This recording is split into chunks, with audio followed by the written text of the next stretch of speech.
Hindi, Santiago Ilocos. So yung pasabog mo kanina, paano nangyari yon? Ano yun? Yung pinakita sa'yo yung ano? Nagsasunbathing siya noon. Kas- Kinakain ako. Hmm. Sabi ko, Sep, kanin lang to, wala pang ulam. Baka kapiranggot na lang ako yung pagdamot. Sabi ko, gano'n. Tapos pinakita lang. Oo, napasubo naman ako bigla. Saglit lang na worth it naman yung kanin na partner ng ulam. Saktong-sakto lang. Pero ang feeling mo pag gano'n, yung ganun ka-close sa'yo yung mga, like si Joseph, yung mga lalaki na yan. Parang pamilya ko na si Joseph. Sobra. Walang mali siya. Hindi mo nga iisipin na ganun siya kabait, ganun siya ka-cowboy. Kasi, siyempre, heartthrob yung ano niya, di ba? Social pa, English. Pero pag kayo-kayo lang, bait yan. Parang ang dati, notorious ka, maraming natatouch o nagpapatouch sa'yo ng boylet. Ngayon ba, wala nang ganun? Hanggang tingin na lang ba? Hanggang tingin na. Alam mo, nataranta sila sila. Oo, nagulat. Naloka sila, parang gusto ka na nilang putulin. Diyos ko, nag-reveal ka ba naman na nakita mo na yung... Tapos sinabi mo pa, ikaw ang magko-coach sa mga Oo, mag-GGL. Hindi kasi gusto nila, di ba, sa Silla City, Sino ba ang dapat mag-coach? Willing ka naman silang turuan. Pero bagay sa kanila yon. Silang apat. Maganda yung concept. Ang sakit, tapakan ako ni Snooki, natanggal yung cutics ko. Ay! Oo nga. Bangkok pa naman ako bukas. Pero sa, Ano sa na kanilang yun? apat, sino sa tingin mo yung Pinaka? pinaka?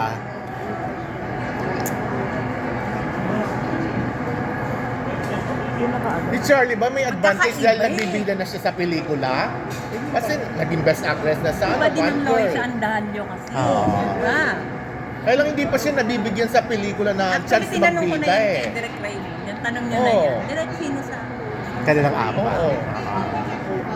Meron siyang magagandang sinabi sa bawat isa, pero sabi niya, pinakagusto ko si Luisa kasi talagang naibibigay niya yung hinihingi ko. Parang complete ano siya. Di ba? Oo, kasi pag... Hi, Ash! Pag sa director galing yan, ay, iba yan. Saka parang Ang hirap bombshell din, no? Si Loisa. Parang bombshell din siya na Oo. kapanta-panta Si siya. Elise lalo. Ah, Si Elise talaga? napakaliit na babae pero ang laking kumilos. Parang, tingnan mo, ang liit-liit niyang babae pero ang ganda-ganda niyang manamit. Diba? Ang sarap niyang paglaruan na. Yung ang ganda ng mga role na napupunta kay Pero Elise. iba kasi pag movie stars eh. Iba yung Iba kayo premium, kasi yun. Iba yung level eh. Kasi Kayo sa yun TV eh. lang eh. Hindi kasi kung ikumpara mo naman from the PBB niya na days. Malaki talaga yung Nagulat po kami sa biro niyo kay Joseph Margo kanina na dahil sa closeness niyo Sabi pati sa'yo, yung kanyang ikaw. Late na. Hindi naman daw siya na-offend kasi kahit daw bastusin niyo daw po siya, okay lang sa kanya kasi Kasi very nga close para kami kayo. magkakapatid niyan, Diyos ko. Kung ikukumpara mo yung kabastusan namin kay Jan Estrada, nakasama din namin, Oo. wala. Meron ka pa bang ibang naging ulam? Kanin lang. Kasi alam mo nung time na yun kasi, yun yung time na may COVID pa eh. Oo. Daming bawal. Ginagawa namin lahat para maaliw kami at yung mental health namin wag bumigay kasi di ba ang dami ng kaya ako namatayan ako ng nanay, hindi ako nakauwi kasi hindi ka talaga pabababain. Pabababain ka pero hindi ka na pwedeng bumalik. Kasi mag-quarantine ka na naman. So, ang dami ng bumibigay. So kami para wag bumigay, gagawin namin lahat para lang mapatawa namin yung isa't isa, maaliw namin yung isa't isa. And successful naman kami doon. Yan, si Jan, apat kami, si Michael Flores, si Jan, si Joseph. Ako nasa kabilang bihina. So, lagi yan magkasama kami, araw-araw, umaga, tanghali, gabi. Direct ko, So- hindi nyo nakakasama. Lagi, pagka wala siyang trabaho, kasi alam naman namin na priority nun trabaho. Pero maaga rin natutulog. Pero naubos mo yung kanin. Worth it naman ba? Dax ba siya in short? Hindi ko matandaan. Mabilis lang. Mabilis lang yung sulyap mo. Joseph naman, sabi ko dyan, sobrang seryoso, may plano sa buhay. Alam niya kung after ilang years, andito na siya, yung pati pag-aasawa niya, nakaplano, hindi pa siya yung na ano, hindi pa siya yung tira lang ng tira ganon. O gusto niya ngayon, gusto niya ngayon. Iba, nakaplano siya ng pangmatagalan. Yung tinatakbo ng karir niya, kailan hindi na siya mag-girlfriend at kung kailan siya mag-aasawa. Ganado. For 2024, anong mga pasabog ang pwede namin i-expect sa iyo? For this year.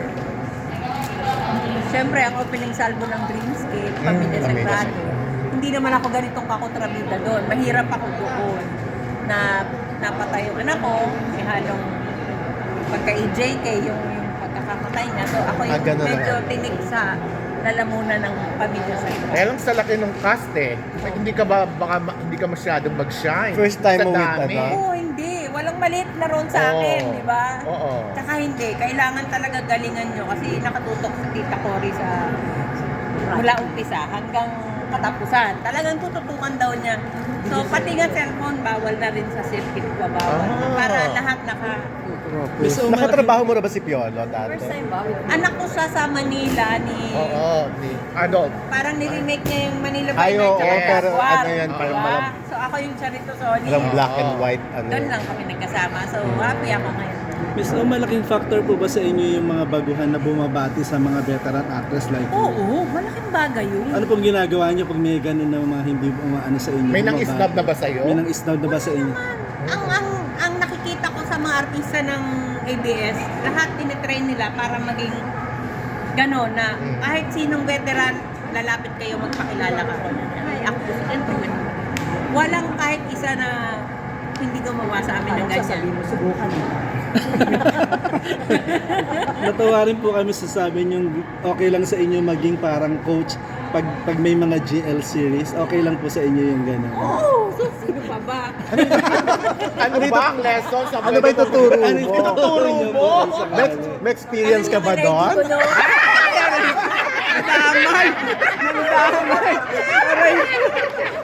Kasi hindi namin alam. Kaya nga eh. So si Reggie ang mentor mo sa lahat. Si Rosa, di ba notorious sa mga kasamang mga bagets sa project, di ba? Si Joseph ba, ano, may chance? Sabi Reggie, yung nabibiro mo, ganyan.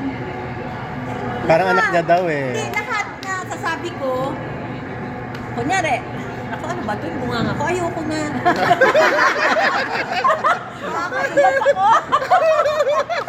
Pinali. Kunyari, may nagkakakaras sa kanya na senior din, gano'n. So, ako yung natutok ko siya ng todo doon. Kahit mamatay-matay na siya sa kahihiyan, ako yung talagang Binubuli mo. Senior. Ay, hindi naman binubuli kasi.